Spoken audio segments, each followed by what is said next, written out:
Katami is the human equivalent of a background extra so invisible at school that even the attendance sheet probably skips him. But this certified NPC is secretly down bad for Marika, the smartest and most popular girl in school, and thanks to some shooting star energy, he now has the ability to see a love meter floating above every girl's head, which means Marika's heart is just the beginning. Every girl in the world is now theoretically on the table. The main character arc has been activated whether he's built for it or not. If you were to gain that power, whose love would you choose to see? Leave a comment below, maybe it'll come true. One night, a shooting star cuts across the sky. Marika closes her eyes and makes a wish. Katami looks at this girl top of the school, everyone's favorite person, then looks at himself, negative social stats, 0 charisma, and makes his own wish. Not world peace, not better grades. This man wishes for a romance game UI that shows him Marika's feelings in real time. He commits to this wish with his entire soul. Respectfully, someone needs to check on him. Next morning at school, every girl he sees has a floating love meter next to their head. Guys have nothing, just vibes and confusion as usual. Katami passes out immediately. He gets revived by Mikasa calling his name. Her meter is sitting at a solid halfway, basically, you exist, good for you. Then he brushes a flower petal out of her hair and her meter spikes instantly. He panics, stumbles backward, and crashes into Toyotomi's desk. Her meter nosedives underground. The mechanics are now fully understood. Katami is already starting in the red with at least one person. Then he hears Marika's voice. He turns around, checks her meter, and immediately needs to sit down. It's not high, it's not maxed. It has broken through the floor, past the ocean, and is drilling toward the Earth's core.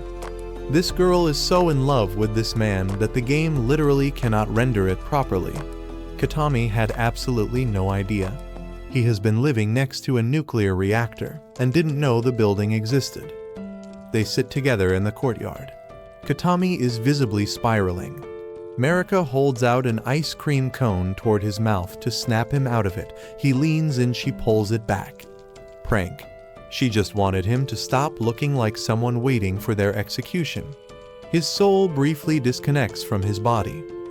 That afternoon, Marika is alone staring at her phone wallpaper. It's a photo of Katami. This girl made an NPC her lock screen.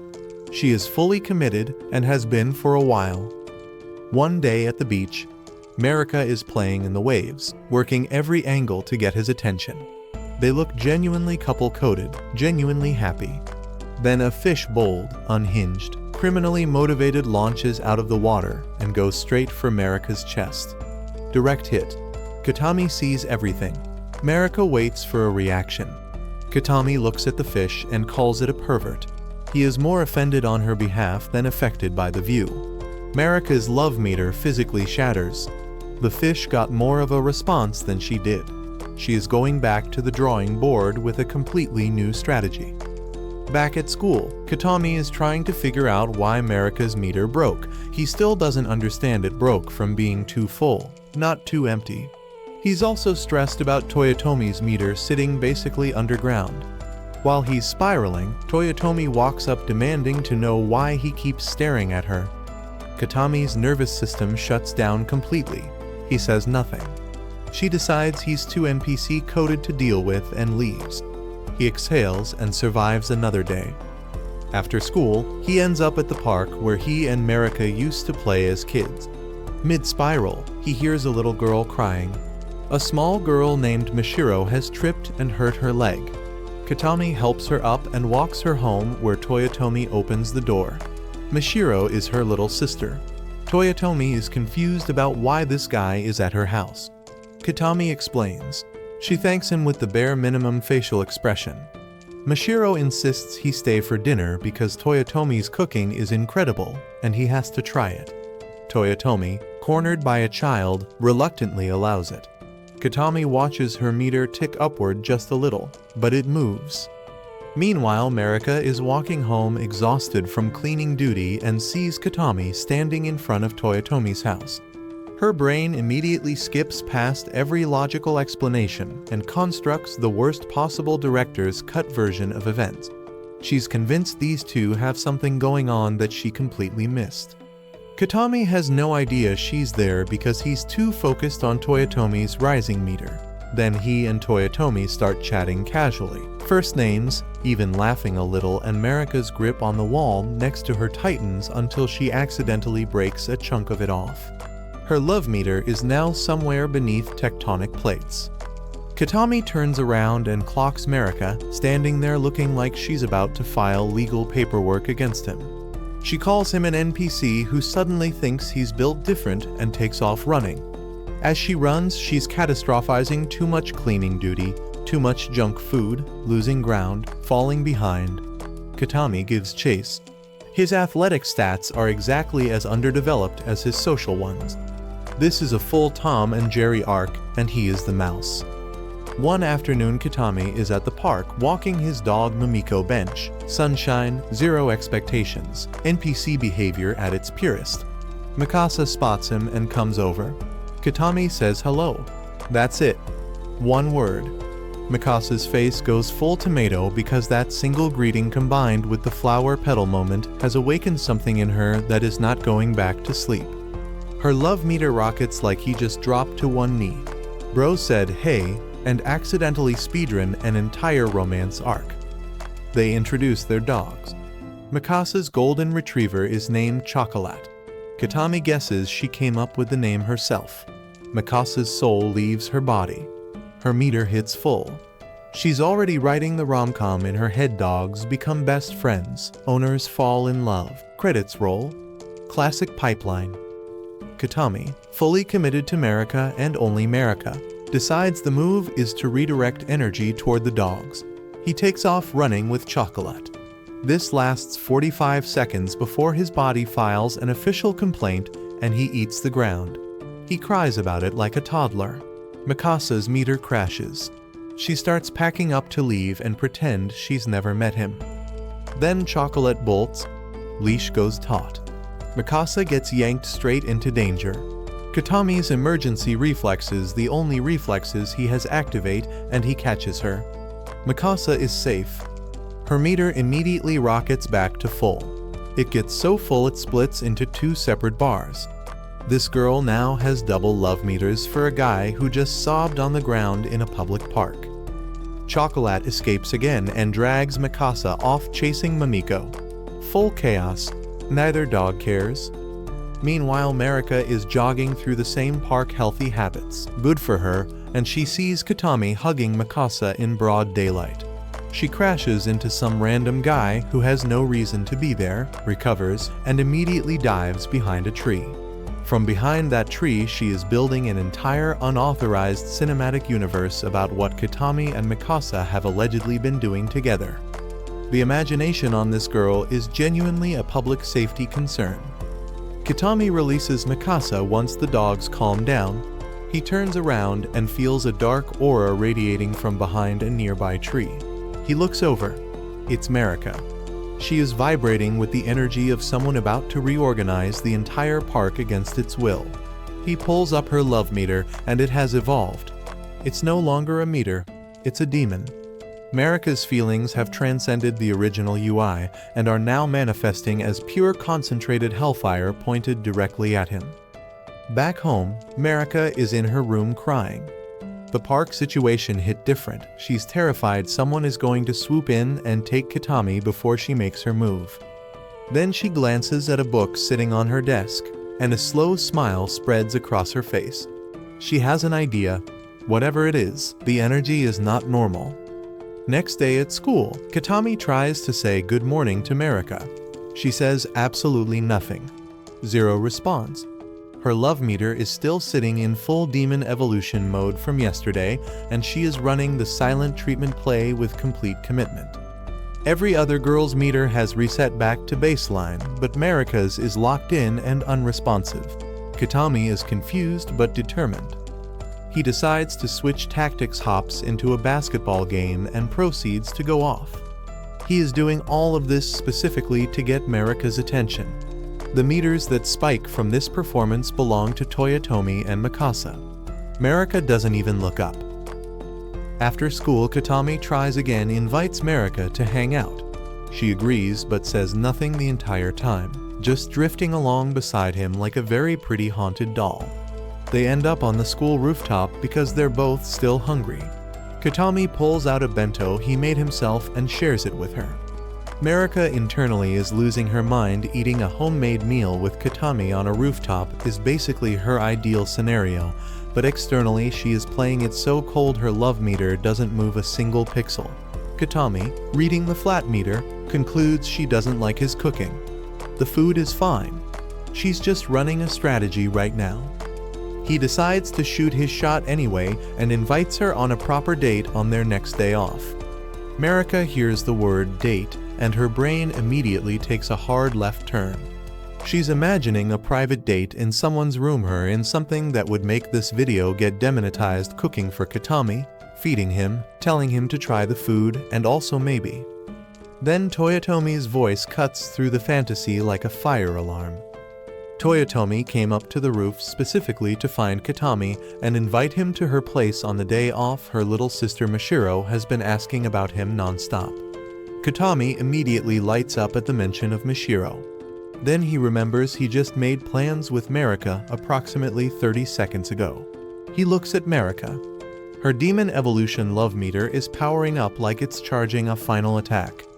Katami panics so hard he just falls over. Completely wipes out on flat ground for no physical reason. Both girls stare at him. He gets up and insists he's totally fine. Nobody believes him, but also nobody has a better explanation, so they let it go. Stay locked in on Anirecap God to see how this man survives having 2 calendar conflicts and 1 demon girlfriend situation all at once. Day off. Katami takes Marika to the zoo, a completely normal date activity for a guy who is secretly tracking her love meter like a stock portfolio. Marika loses her mind over the seals immediately. Full excitement mode, eyes lit up, completely in her element. Katami watches her and quietly concludes that Marika is significantly more adorable than anything in this entire zoo, even with her love meter currently sitting at demon boss difficulty. He decides today is the day he does something brave. He reaches over and takes her hand to walk to the next exhibit. Small move, big energy. Marika does not pull away. They head to the dolphin show. 2 dolphins, chaotic, unhinged, clearly operating on their own agenda, launch themselves out of the water and absolutely drench both of them on contact. Katami, refusing to let this moment go to waste, immediately produces a towel and a spare change of clothes for Marika. He came prepared for exactly 0 of this, but somehow has supplies anyway. Marika heads to the women's changing room. Katami stands outside and wages a full internal war with his own brain. His thoughts are going places. He is losing this battle. After Marika comes back out wearing Katami's clothes, Katami's brain switches from chaotic to completely short-circuited. She looks unreasonably cute in his oversized outfit, and he has no protocol for this situation. He pulls out a seal plushie he bought at the gift shop, the exact one she was staring at earlier, and hands it to her. Marika takes it and something shifts. The demon that has been squatting in her love meter looks around, considers its options, and starts walking toward the exit. The meter improves. It is still somewhere in the ocean floor category, but the direction has changed. Progress. Next morning on the way to school, neither of them notices a girl watching them from a distance, tracking their movements, observing their dynamic, completely silent about what she's doing there. At school, there's a new transfer student. It's her. Her name is Nino, and the male half of the classroom immediately erupts because a new girl has arrived and they have 0 chill about this. Katami joins the general excitement, then immediately notices something that stops him cold. Nino has no love meter.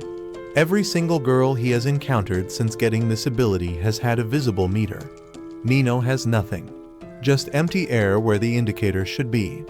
This has never happened before, and Katami does not know what to do with this information. The teacher assigns Nino the seat next to Katami. They introduce themselves and Katami gets the nagging feeling that her face is familiar, not in a vague way, but in the specific way where your brain is pulling at something just out of reach. After school, the usual suspects immediately swarm Nino in the hallway, the dedicated population of guys who treats every new female student as a personal opportunity. They start closing in. Nino, without missing a beat, grabs Katami's arm and announces to the entire group that he is her fiancé. Katami's brain, which operates on a slight delay in high-pressure situations, processes this claim and nods along. The guys disperse. They walk home together. Marika follows them from a distance with the stealth of someone who is not remotely subtle about what she is doing. Nino apologizes for the scene and then tells him why she really came here. Years ago, Katami helped a small boy who was being bullied, got between him and the kids targeting him, stayed with him, made sure he was okay. That boy was Nino. She presents differently now, but the kid Katami protected is standing right in front of him. This is why her face felt familiar. This is why she came to find him. Marika, listening to this from her surveillance position, processes the situation and visibly unclenches.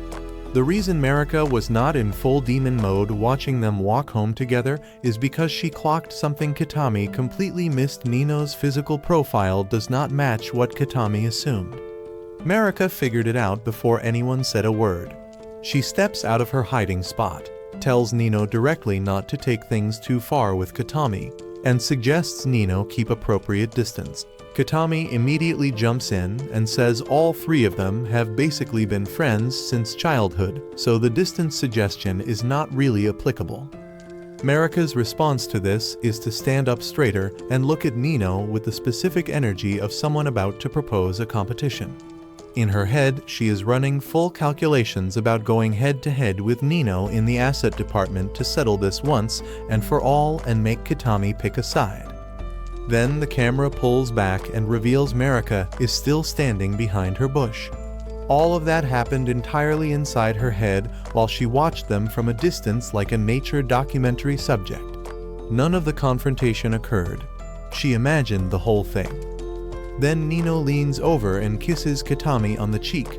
In real life, actually happens. Katami feels it. And from behind her bush, Marika's love meter immediately abandons all the progress it made at the zoo and goes straight back into full demon evolution mode. The aura is visible. Katami turns around and recognizes exactly what that energy signature means. Marika is not okay. Stay locked in on Anirecap God to see how Katami survives this one.